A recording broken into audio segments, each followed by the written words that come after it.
కుసంస్కారములు ఎక్కడుంటాయో మీరు ఆలోచించండి. అది తెలిసి ఉంటుంది. అది తెలిసి ధర్మం కోసం మహానుభావులు పట్టుకొస్తున్నారు. వాళ్ళని చూసి సంతోషించి అభినందించవలసినటువంటి వాడు అభినందించకపోగా మీరెంత, మీ శరీరాలెంత, మీరు తెస్తున్న మూటలెంత, దీనికి పెద్ద ఓహో అగర్పు చెమట, వాళ్ళని చూడండిరా ఎన్ని దర్భలు తెచ్చేస్తున్నారో అని పక్క పక్క పక్క పక్క నవ్వాడు. వాళ్ళ దర్భల మూటలు తీసుకొచ్చి యజ్ఞశాలలో పడేసి చూడడానికి బొటనవేలంతున్నారు.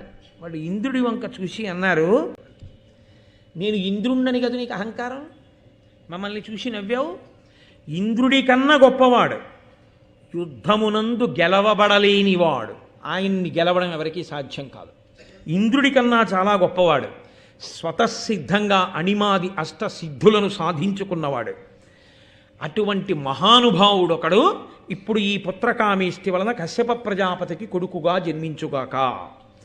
ఆయన ఈ ఇంద్రుడి కన్నా గొప్పవాడై ఇంద్రుడవుతాడు. ఊడిపోయిందా పదవి? వెంటనే కశ్యప ప్రజాపతి యొక్క ధర్మము అన్న మాటకు అర్థం చూడండి. చతుర్ముఖ బ్రహ్మగారు ఆయన్ని ఇంద్రుడిగా పెట్టాడు. ఆ ఇంద్రుడు లోకములన్నింటినీ తన భుజబలంతో కాపాడుతున్నాడు. ఒక ఇంద్రుడు ఉండగా మళ్ళీ ఇప్పుడు పుట్టబోయే పిల్లాన్ని ఇంద్రుణ్ణి చేస్తే బ్రహ్మగారు నొచ్చుకోరయ్యా.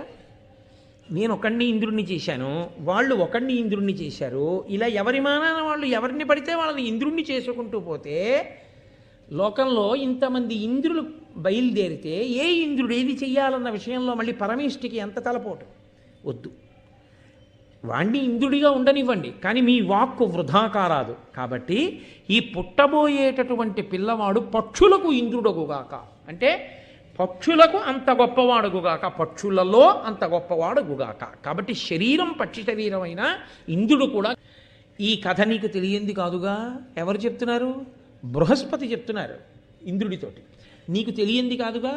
వాలఖిల్యుల అనుగ్రహంతో పుట్టినవాడు, అంత ప్రతాపవంతుడై, అంతటి గమనవేగము కలిగిన వాడై, కామరూపుడై ఆయన బయలుదేరి వస్తున్నాడు అమృతాపహరణమునకు. నువ్వేం ఆపుతావయా, నువ్వు ఆపలేవు అని బృహస్పతి చెప్పవలసిన మాట చెప్పారు.